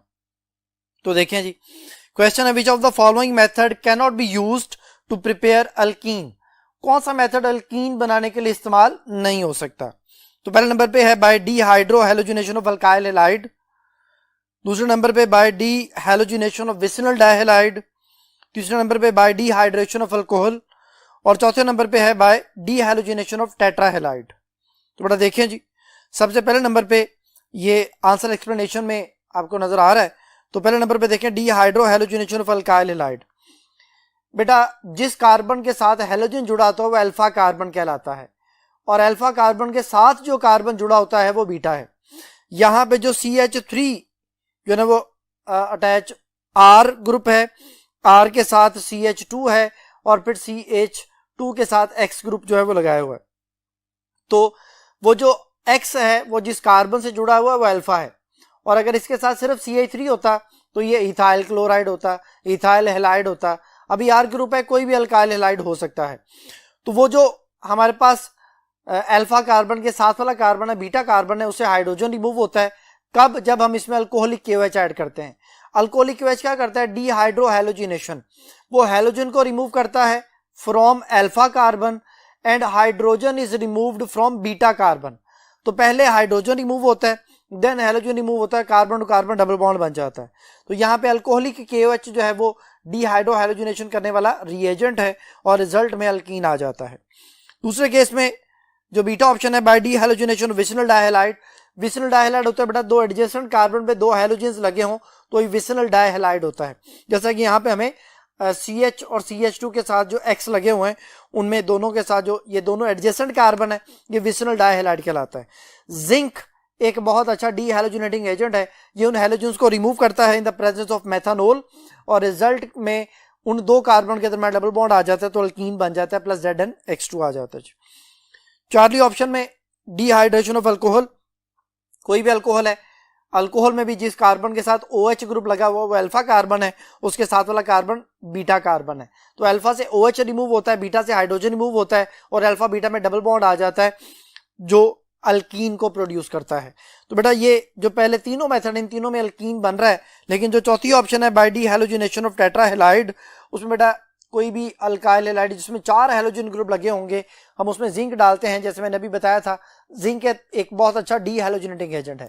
तो यहाँ पे मैंने समझाने के लिए जो है वो 4 क्लोरीन लगा ली हैं और उनको जिंक के साथ अटैच हमने करना है रिएक्शन के बाद। देखिए बेटा जिंक, एक जिंक 2 हैलोजेंस को रिमूव करता है तो इन दो कार्बन में एक पाई बॉन्ड क्रिएट हो जाता है।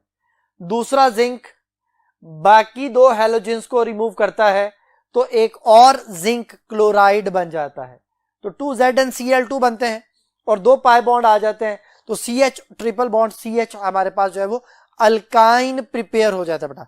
तो ये अल्काइन की प्रिपरेशन के लिए हमारे पास ये मेथड जो था वो यूज होता है, अल्कीन इस मेथड से प्रिपेयर नहीं होता। तो यहां पे जो क्वेश्चन था वो ये था कि कौन सा मेथड अल्कीन को प्रिपेयर नहीं करता। तो क्वेश्चन के अकॉर्डिंगली उसने पूछा था which of the following method can not be used to prepare alkenes. तो बेटा जो लास्ट मेथड है वो अल्काइन को प्रिपेयर करने के लिए, अल्कीन उस मेथड से प्रिपेयर नहीं होता और यही इसका आंसर है, delta option by dehalogenation of tetrahalide. जी बेटा नेक्स्ट रिएक्टिविटी के हिसाब से क्वेश्चन है which of the following hydrocarbon is more reactive. बेटा अल्कीन्स ज्यादा रिएक्टिव होते हैं, फिर अल्काइंस आते हैं, फिर अल्केन्स आते हैं। अल्कीन में पाई बॉन्ड 1 है, अल्काइन में 2 पाई बॉन्ड होते हैं। बच्चे कहते हैं सर अल्काइन में 2 पाई बॉन्ड है तो हम उसे क्यों ज्यादा रिएक्टिव कंसिडर नहीं करते। जब हम रीजन बता रहे होते हैं कि पाई बॉन्ड वीक बॉन्ड होता है तो अल्कीन में पाई बॉन्ड है इसलिए अल्कीन अल्केन से ज्यादा रिएक्टिव होते हैं। तो क्वेश्चन एक जनरली क्वेश्चन पूछा जाता है कि अल्काइन में 2 पाई बॉन्ड है, बट अल्काइन में 2 पाई बॉन्ड है, sp हाइब्रिडाइजेशन है।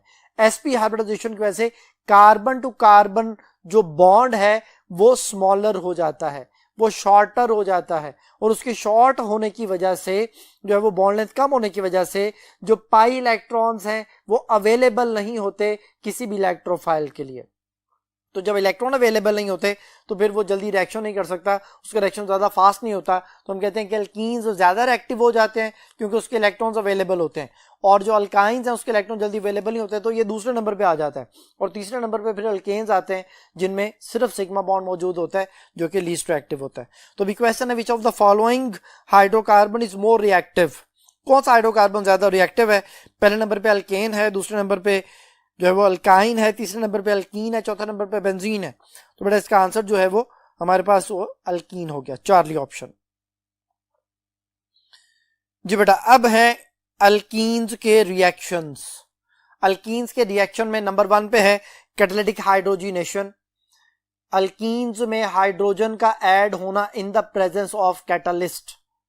कोई भी अल्कीन है, इथीन है, इथीन में आप हाइड्रोजन ऐड करते हैं इथेन बन जाता है। निकल अगर यूज करेंगे तो 250 डिग्री सेंटीग्रेड, प्लैटिनम यूज करेंगे तो 225 डिग्री सेंटीग्रेड पे रिएक्शन हो रहा होता है। अब इसमें बच्चों को समझाने के लिए एक कॉन्सेप्ट बोलते हैं कि एक पाई बॉन्ड के खत्म होने पे 2 सिग्मा बॉन्ड्स क्रिएट होते हैं बेटा।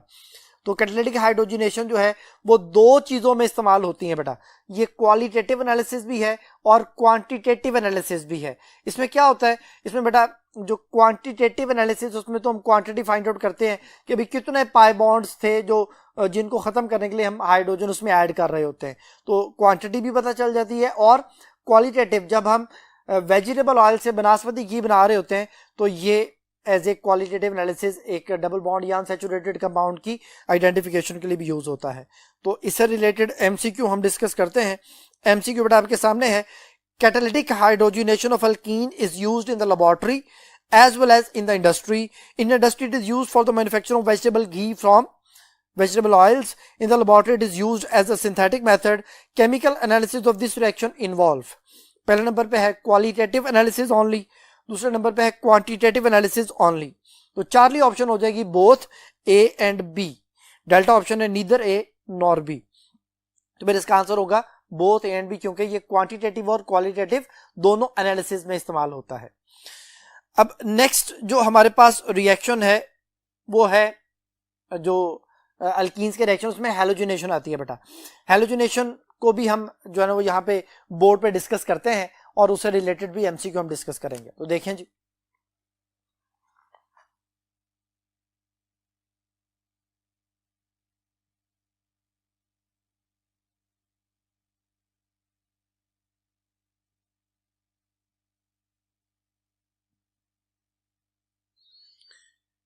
जी बेटा ये रिएक्शन जो है जिसमें अल्कीन को ब्रोमीन से मिलाया जाता है या किसी भी हैलोजन से मिलाया जाए, तो वही कॉन्सेप्ट है, एक पाई बॉन्ड के खत्म होने से दो सिग्मा बॉन्ड बनेंगे, दोनों कार्बन्स के साथ आके ब्रोमीन अटैच हो जाएगा, तो ये विसिनल डाइब्रोमाइड 1,2 डाइब्रोमोइथेन बन जाता है। अब इसमें जो मैकेनिज्म है वो 2 स्टेप पे मुश्तमिल होता है बेटा। उस मैकेनिज्म में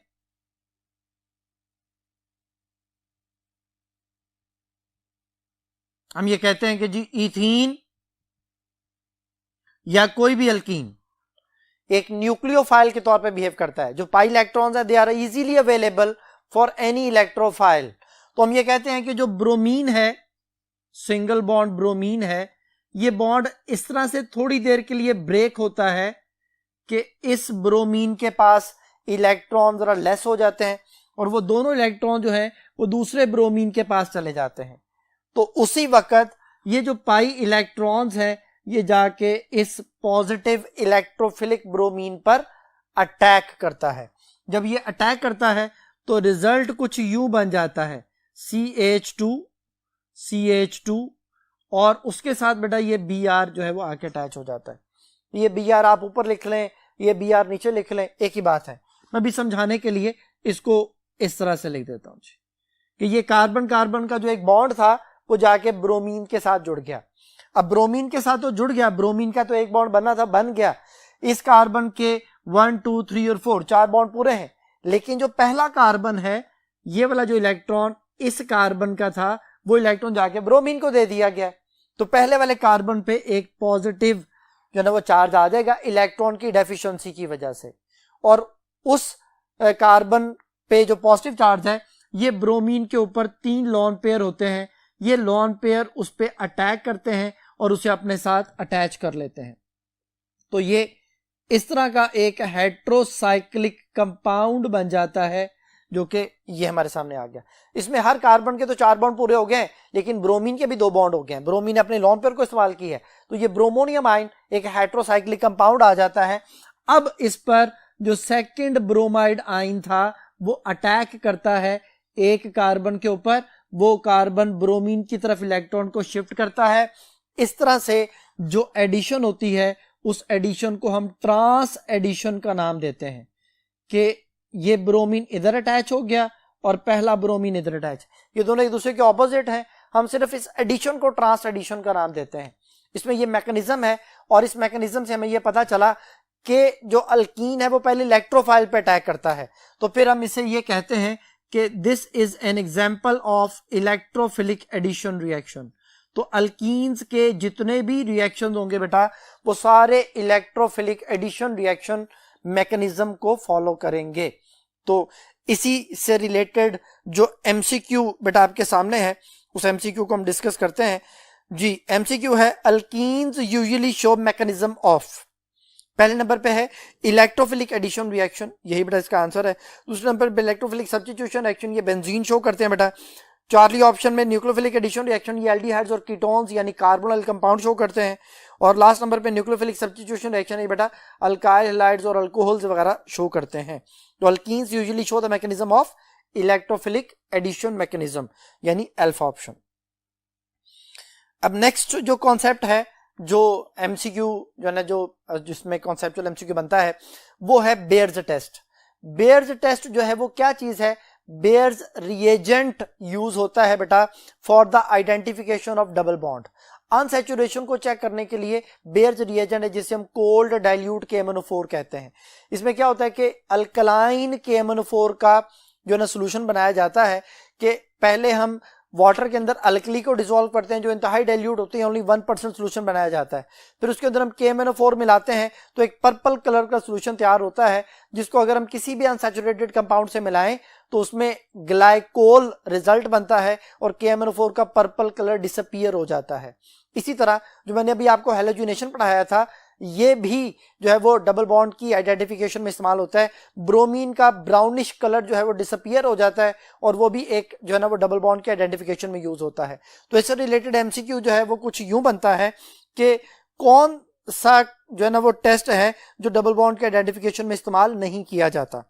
तो ये बेटा देखें एमसीक्यू आपके सामने है। क्वेश्चन है जी कि Which of the following test is not used to distinguish between alkane and alkene? कि अल्केन अल्कीन में कौन सा टेस्ट डिस्टिंग्विश करने के लिए इस्तेमाल नहीं करते? तो बस जैसे मैंने अभी बताया बेयर्स टेस्ट में जो KMnO4 का पर्पल कलर वो डिसअपीयर हो जाता है तो ये अल्कीन शो करते हैं, अल्केन ये टेस्ट नहीं देते। तो इस तरह में अल्केन अल्कीन में डिफरेंशिएट करने में हेल्प हो जाती है।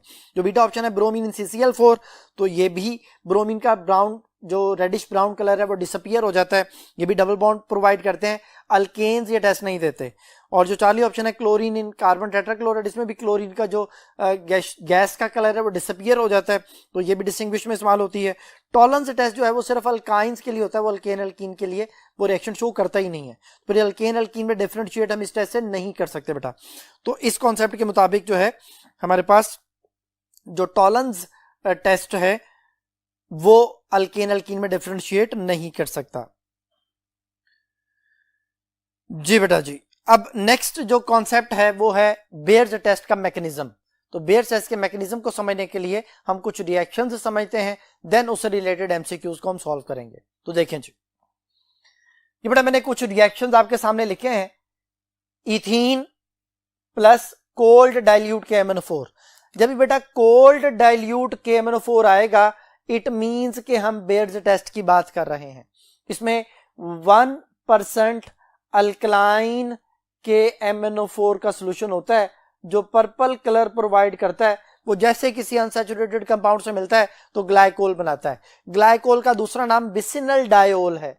विसिनल डायोल का मतलब क्या है जी कि दो एडजेसेंट कार्बन पर दो OH ग्रुप का लगना।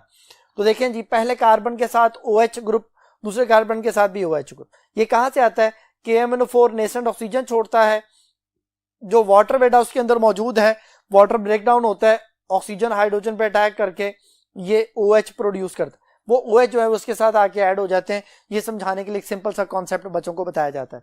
मैकेनिज्म अभी डिटेल में नहीं बता रहे, अभी सिर्फ एक छोटा सा ट्रिक हमने समझना है कि जैसे KMnO4 कोल्ड डाइल्यूट फॉर्म में हम अटैक करवाएंगे तो ग्लाइकोल बन जाएगा। इसे ग्लाइकोल कहते हैं। स्टार्टिंग कंपाउंड इथीन या इथाइलिन है तो ये इथाइलिन ग्लाइकोल जो कि एक एंटी फ्रीजिंग एजेंट के तौर पे भी गाड़ियों में यूज किया जाता है। इसी तरह अब आप दोबारा से ये देखें कोल्ड डाइल्यूट KMnO4, ये वाला रिएक्शन पहले पढ़ा रहा हूं। इसमें 2 ब्यूटीन है। जैसे ही कोल्ड डाइल्यूट KMnO4 से रिएक्शन करवाएंगे सेकंड और थर्ड जिनमें डबल बॉन्ड था कार्बन्स में उनके साथ आके OH लग जाएगा। ब्यूटाइलिन ग्लाइकोल KMnO4 का पर्पल कलर डिसअपीयर हो जाएगा। तो ये तो बेटा हमारे पास आ गया बेयर्स टेस्ट। लेकिन अगर वो लफ्ज थोड़ा सा चेंज करता है और लिखता है हॉट कंसंट्रेटेड KMnO4 तो फिर बेटा ये ऑक्सीडेटिव क्लीवेज है। ऑक्सीडेटिव क्लीवेज क्या होती है कि जहां कहीं carbon to carbon double bond होगा वहां से चेन को तोड़ देना है, चेन ब्रेक डाउन हो जाती है। तो पहले मैं ये समझाऊंगा, ये 2 ब्यूटीन है। 2 ब्यूटीन का कॉन्सेप्ट समझाने के बाद फिर हम उसकी तरफ वापस आएंगे। तो 2 ब्यूटीन में बेटा जहां कहीं डबल बॉन्ड है वहां से बॉन्ड ब्रेक होता है और दोनों तरफ जितने जितने कार्बन हैं उनके उतने कार्बन वाले कार्बोक्सिलिक एसिड्स बन जाएंगे। जैसे 2 ब्यूटीन में डबल बॉन्ड के उस तरफ 2 कार्बन है और डबल बॉन्ड के इस तरफ भी 2 कार्बन है, तो उस एंड वाली साइड पे 2 कार्बन, उनका 2 कार्बन वाला एसिड कार्बोक्सिलिक एसिड यानी एथेनोइक एसिड। डबल बॉन्ड के इस तरफ भी 2 कार्बन है, इधर भी जो है वो एथेनोइक एसिड यानी 2 मोल्स ऑफ एसिटिक एसिड या 2 मोल्स ऑफ एथेनोइक एसिड बन जाएगा। अगर मैं यहीं से आपसे क्वेश्चन एक पूछूं कि जी अगर हमारे पास CH3 CH double bond CH CH2 CH3 है और हम इसको हॉट कंसंट्रेटेड के एमिनो से मिलाते हैं, तो बेटा डबल बॉन्ड जहां से ब्रेक होगा उसके इस तरफ 2 कार्बन है एथेनोइक एसिड और डबल बॉन्ड के इस तरफ 3 कार्बन है, उसे प्रोपानोइक एसिड जो है वो बन जाएगा। तो इस केस में 2 मोल्स ऑफ कार्बोक्सिलिक एसिड में एक एथेनोइक और एक propanoic and up to so on इस तरह चलता जाएगा। लेकिन अगर डबल बॉन्ड के साथ CH2 अटैच है तो फिर बच्चे के जहन में आता है कि शायद फॉर्मिक एसिड बन जाएगा, क्योंकि CH2 का मतलब है कि वो एक कार्बन है, डबल बॉन्ड के उधर भी एक कार्बन, डबल बॉन्ड के इधर भी एक कार्बन। इथीन की एग्जांपल समझाने लगा तो बच्चा समझता है कि शायद 2 फॉर्मिक एसिड बन जाएंगे। बेटा फॉर्मिक एसिड नहीं बनते, उससे 2 मोल्स ऑफ कार्बन डाइऑक्साइड बन जाता है बेटा। तो 2 मोल्स ऑफ कार्बन डाइऑक्साइड और बाकी जो हाइड्रोजन है वो ऑक्सीजन को एक्सेप्ट करके वाटर बना लेते हैं। तो इस तरह बच्चे को फिर समझाने के लिए हम ये कहते हैं कि जब भी डबल बॉन्ड के साथ अटैच CH2 होगा उसका फॉर्मिक एसिड नहीं बनना। तो यहां पे दोनों तरफ ही CH2 अटैच था, इसलिए 2 कार्बन डाइऑक्साइड बन जाएंगे। अगर यहां पे हम इस तरह से लिख दें CH2 डबल बॉन्ड CH और CH3, ये बेटा 1 प्रोपीन लिखा है। अब 1 प्रोपीन में आप देखें डबल बॉन्ड के एक तरफ CH2 है और दूसरी तरफ CH3 है। तो जो CH जब अटैच होगा, ये नीचे 2 ब्यूटीन में देखें या 2 पेंटीन में देखें, जब डबल बॉन्ड के साथ CH अटैच होगा तब कार्बोक्सिलिक एसिड्स आने हैं। लेकिन अगर डबल बॉन्ड के साथ CH2 अटैच है तो कार्बन डाइऑक्साइड। तो इस केस में एक कार्बन डाइऑक्साइड और एक एथेनोइक एसिड यानी 2 कार्बन वाला कार्बोक्सिलिक एसिड हमारे पास आ जाएगा। तो इस तरह से हमारे पास जो है कॉन्सेप्ट क्लियर हो जाता है कि अगर हॉट कंसंट्रेटेड KMnO4 है तो फिर कार्बोक्सिलिक एसिड या कार्बन डाइऑक्साइड हमारे पास रिजल्ट के तौर पे बन रहा होगा। तो अब इससे रिलेटेड हम कुछ MCQs जो हैं उनको डिस्कस करते हैं। तो बेटा देखें जी, सबसे पहले तो हमारे पास जो है वो अनसैचुरेशन का जो टेस्ट था उसके हवाले से, the test for unsaturation of organic compound is carried out by treating alkene with 1% dilute alkaline KMnO4 solution. The colour of KMnO4 is discharge with the formation of the main product. कहते वो जो KMnO4 का colour है वो disappear हो जाता है, discharge हो जाता है किस कंपाउंड के बनने की वजह से। तो पहले नंबर पे है इथाइलिन ग्लाइकोल, दूसरे नंबर पे है ग्लाइओक्सल, तीसरे नंबर पे है प्रोपाइलीन ग्लाइकोल और चौथे नंबर पे है ऑक्सैलिक एसिड। बट अभी मैंने आपको बताया कि अगर इथीन या इथाइलिन को हम मिलाते हैं 1% अल्कलाइन KMnO4 यानी बेयर्स रिएजेंट के साथ तो फिर ethylene glycol as a product हासिल होगा। तो इसका आंसर होगा अल्फा ऑप्शन। और दूसरा जो अभी मैंने आपको कॉन्सेप्ट समझाया, हॉट कंसंट्रेटेड KMnO4 के साथ अगर डील किया जाए तो फिर अगर CH अटैच है तो कार्बोक्सिलिक एसिड्स बनने हैं। तो इससे रिलेटेड जो MCQ है वो भी देखें आपके सामने स्क्रीन पे।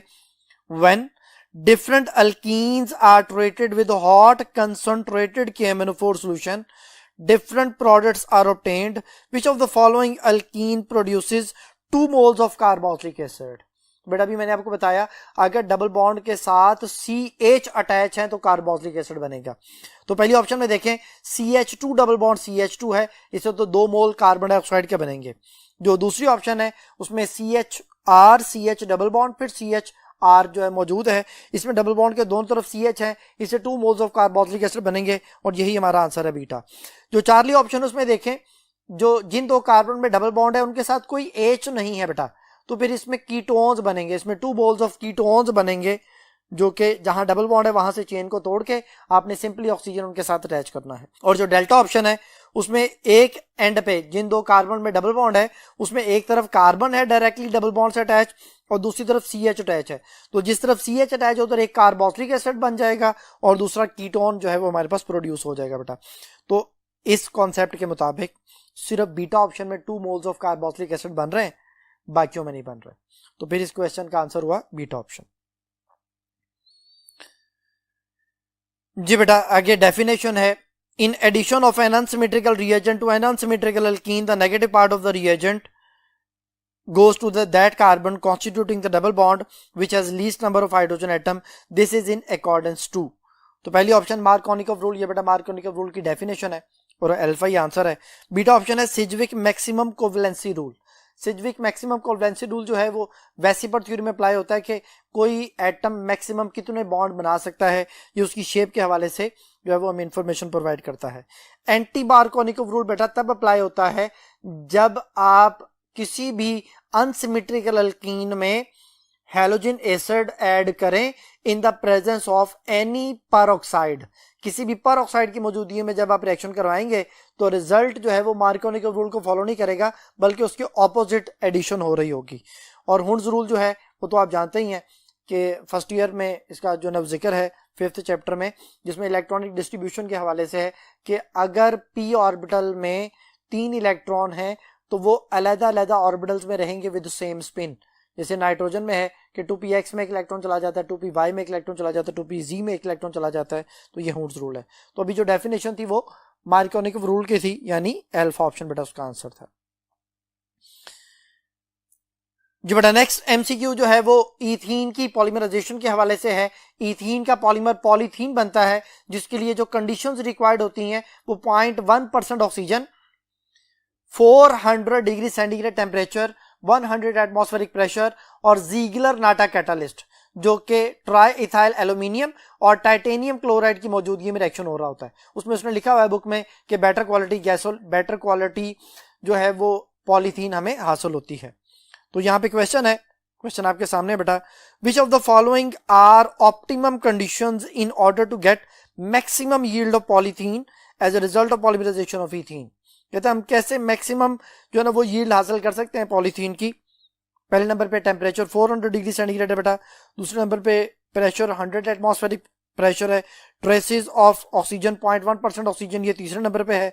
और कैटालिस्ट ट्राइथाइल एल्यूमिनियम और टाइटेनियम क्लोराइड ये चौथा नंबर पे है.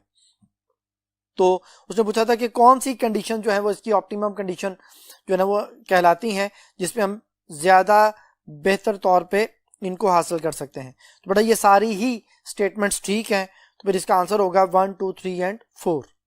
तो इस क्वेश्चन का आंसर हुआ डेल्टा ऑप्शन जी बेटा जी. नेक्स्ट जो क्वेश्चन है वो अल्कीन का एक और रिएक्शन है. वो रिएक्शन है dehydration of alcohol to form an alkene is an example of dash reaction. पहले नंबर पे है एलिमिनेशन, दूसरे नंबर पे है सब्स्टिट्यूशन, तीसरे नंबर पे है ऑक्सीडेशन और चौथे नंबर पे है कंडेंसेशन. अभी हमने कुछ देर पहले पढ़ा था कि अल्कीन की जो प्रिपरेशन है वो डिहाइड्रेशन ऑफ अल्कोहल से भी होती है. तो फिर जो डिहाइड्रेशन ऑफ अल्कोहल है to form an alkene is an example of elimination reaction.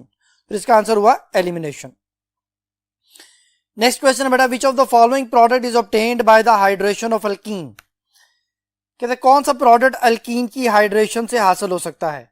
पहले नंबर पे है अल्कोहल, दूसरे नंबर पे है एल्डिहाइड, तीसरे नंबर पे है कार्बोक्सिलिक एसिड और चौथे नंबर पे है थायो अल्कोहल. तो बड़ा देखिए रिएक्शन आपके सामने मैं लिखने लगा हूं, देन हम इसकी ऑप्शंस को डिस्कस करेंगे.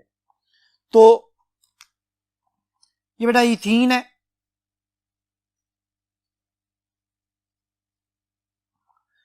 इसमें वाटर ऐड होता है, हाइड्रेशन होती है इसकी, लेकिन इन द प्रेजेंस ऑफ H2SO4 होती है. तो मैं H2SO4 को तोड़ के लिख रहा हूं.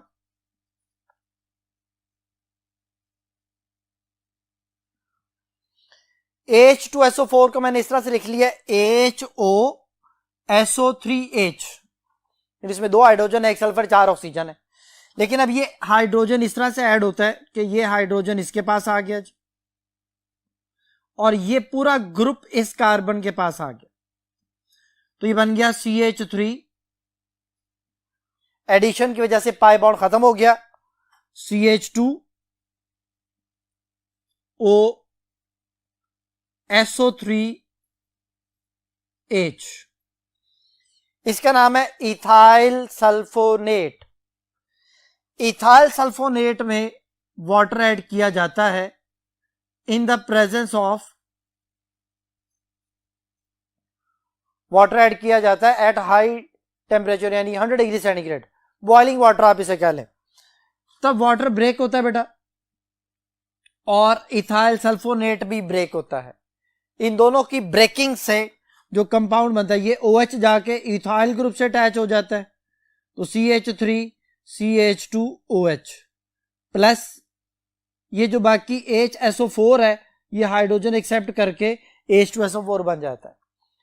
तो आप ये कह सकते हैं कि बेसिकली ये वाटर की एडिशन है इन द प्रेजेंस ऑफ H2SO4। तो हाइड्रेशन के नतीजे में जो प्रोडक्ट हमारे पास आया वो अल्कोहल है, एट द एंड अल्कोहल हमें हासिल हुआ बेटा। तो उसने हमसे यही पूछा था कि hydration of alkyne, which of the following product is obtained by the hydration of alkyne. तो बेटा ये अल्कोहल को बनाने के लिए ये मेथड यूज किया जाता है जी। नेक्स्ट क्वेश्चन बेटा, all of the following are correctly matched except, कहते बाकी सारी बातें ठीक है सिवाय एक के। पहली ऑप्शन है reaction of ammoniacal cuprous chloride with alkyne. बेटा अल्कीन के साथ जो अमोनिकल क्यूपरस क्लोराइड है वो रिएक्शन करता ही नहीं है। उसने आगे आइडेंटिफिकेशन प्रोडक्ट में लिखा हुआ है test to detect unsaturation reddish brown precipitates are obtained. तो बेटा ये अल्काइन का, वो वाले अल्काइन जो टर्मिनल अल्काइन है उनका ये टेस्ट है, ये अल्कीन का टेस्ट है ही नहीं। तो फिर ये पहली ऑप्शन ही गलत हो गई, ये करेक्टली मैच नहीं कर रही। जो बीटा ऑप्शन है bromine in CCl4 with alkyne, ये मैंने अभी आपको पढ़ाया था टेस्ट टू डिटेक्ट अनसैचुरेशन, ये अनसैचुरेशन को डिटेक्ट करने का एक टेस्ट हो गया जी हमारे पास। जो चार्ली ऑप्शन है ओजोनोलाइसिस ऑफ अल्कीन, जो ओजोनोलाइसिस है ये बेटा डबल बॉन्ड की पोजीशन को लोकेट करने के लिए इस्तेमाल किया जाता है। तो आगे लिखा हुआ to locate the double bond in alkenes, बिल्कुल सही है जी। और डेल्टा ऑप्शन है catalytic hydrogenation of vegetable oil, उसे आगे वेजिटेबल घी बनता है, ये भी बिल्कुल ठीक हो गया। तो बीटा चार्ली डेल्टा ये ठीक है, अल्फा बेटा करेक्टली मैच नहीं कर रहा और वही इसका आंसर है जी। ये बेटा नेक्स्ट क्वेश्चन को सॉल्व करने के लिए हम नेक्स्ट बोर्ड की तरफ चलते हैं जी स्टूडेंट्स। बेटा नेक्स्ट क्वेश्चन जो है वो कॉन्सेप्चुअल एमसीक्यू है और डीहाइड्रोहैलोजिनेशन का कॉन्सेप्ट है। क्वेश्चन है which one of the following alkyl halide does not involve beta elimination reaction dehydrohalogenation of alkyl halide when treated with alcoholic potassium hydroxide। कहते हैं कि कौन सा अल्काइल हैलाइड जो है वो बीटा एलिमिनेशन नहीं करेगा जब उनको अल्कोहलिक पोटाशियम हाइड्रोक्साइड के साथ ट्रीट किया जाए। तो यहां पे जो चार ऑप्शन हमें दी गई हैं मैं उन चारों को लिख लेता हूं और फिर हम इसके कॉन्सेप्ट की तरफ आते हैं। तो पहले नंबर पे जो है वो प्रोपाइल ब्रोमाइड है, CH3 CH2 CH2Br plus alcoholic KOH। अभी हम इसके प्रोडक्ट को भी डिस्कस करेंगे। सेकंड नंबर पे जो ऑप्शन है हमारे पास वो बेटा दी गई है टर्शरी ब्यूटाइल ब्रोमाइड, ये टर्शरी ब्यूटाइल ब्रोमाइड आ गया जी, प्लस अल्कोहलिक KOH।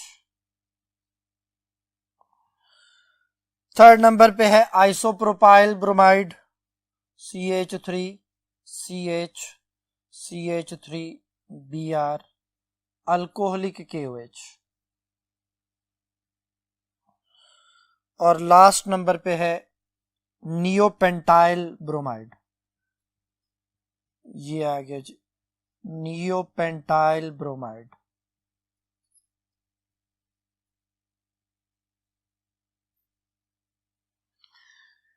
जी बेटा ये चार कंपाउंड मैंने लिख लिए हैं और क्वेश्चन ये है कि इनमें से कौन सा अल्कोहलिक KOH के साथ रिएक्शन करके अल्कीन प्रोड्यूस नहीं करता। तो देखें जी अल्कोहलिक KOH का बेटा कॉन्सेप्ट ये है, बताया था मैंने पहले भी, कि अल्फा कार्बन से हेलोजन, बीटा कार्बन से हाइड्रोजन। ये बेटा अल्फा कार्बन है और ये बीटा कार्बन है। अल्फा कार्बन से हेलोजन माइनस एलिमिनेट हो गया, रिमूव हो गया, और बीटा कार्बन से हाइड्रोजन माइनस हो गया। तो CH3 CH double bond CH2 KBr plus water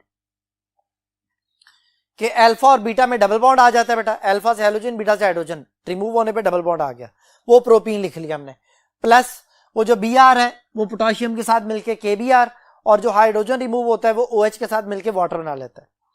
दोबारा से देखें जी, ये अल्फा कार्बन है और ये बीटा कार्बन है, सिर्फ ये एक CH3 बीटा कार्बन नहीं है, ये भी बीटा कार्बन है, ये भी बीटा कार्बन है। तो अल्फा से तो हेलोजन जाना ही है, किसी एक बीटा से हाइड्रोजन रिमूव होना है। बीटा कार्बन से हाइड्रोजन को रिमूव करना है।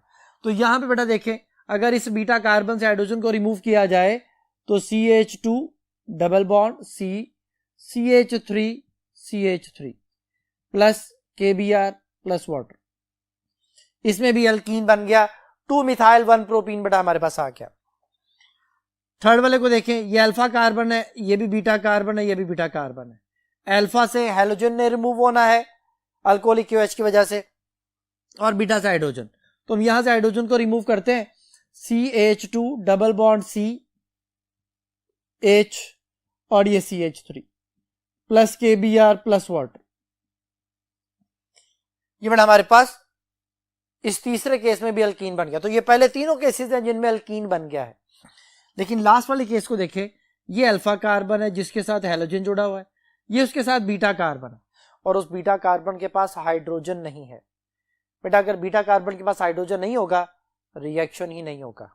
तो यहां पे no dehydrohalogenation, no reaction, reaction नहीं होगा, अल्कीन नहीं बनेगा।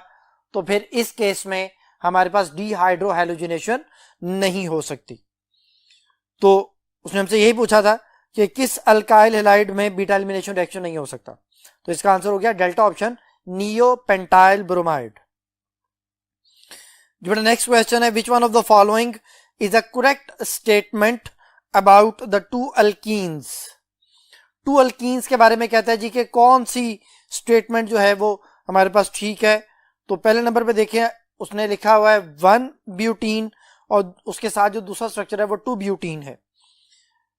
तो पहली ऑप्शन है neither exhibit cis trans isomerism, कहते हैं दोनों ही सिस ट्रांस आइसोमरिज्म शो नहीं करेंगे। तो ये वाली बात जो है वो गलत हो गई। जो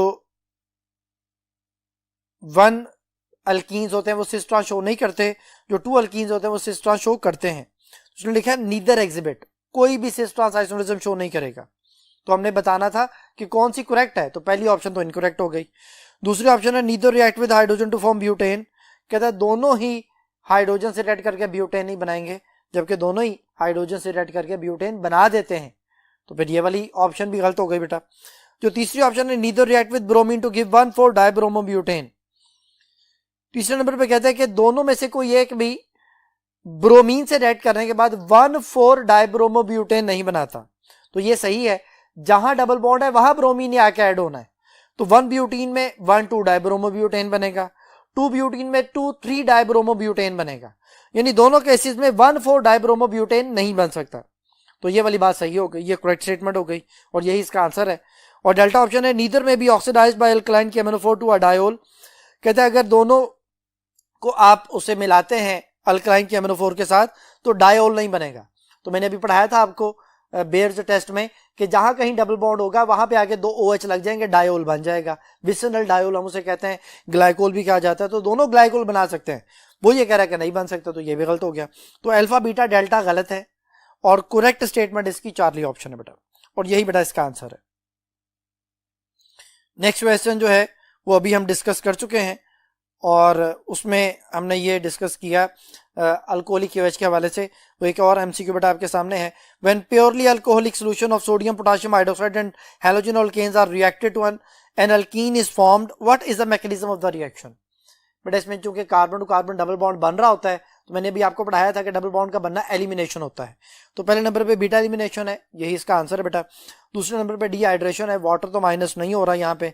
डीब्रोमिनेशन, डीब्रोमिनेशन में 2 हैलोजन रिमूव होते हैं, 2 ब्रोमीन रिमूव होते हैं, जबकि यहाँ पे 1 हाइड्रोजन और 1 हैलोजन रिमूव होता है, तो ये भी आंसर नहीं बनता। और रिडक्शन ऑफ बेंजीन, बेंजीन तो है ही नहीं इसमें, तो ये भी आंसर नहीं बनता। तो फिर इस क्वेश्चन का आंसर हुआ अल्फा ऑप्शन। जी बेटा अब नेक्स्ट टॉपिक जो है वो हम नेक्स्ट लेक्चर में डिस्कस करेंगे। इसका जो बाकी पार्ट्स रह गए हैं उनको हम नेक्स्ट लेक्चर में डिस्कस करेंगे, जिसमें एरोमेटिक हाइड्रोकार्बन और अल्काइंस के बारे में डिस्कस होगी। तो तब तक के लिए अल्लाह हाफिज।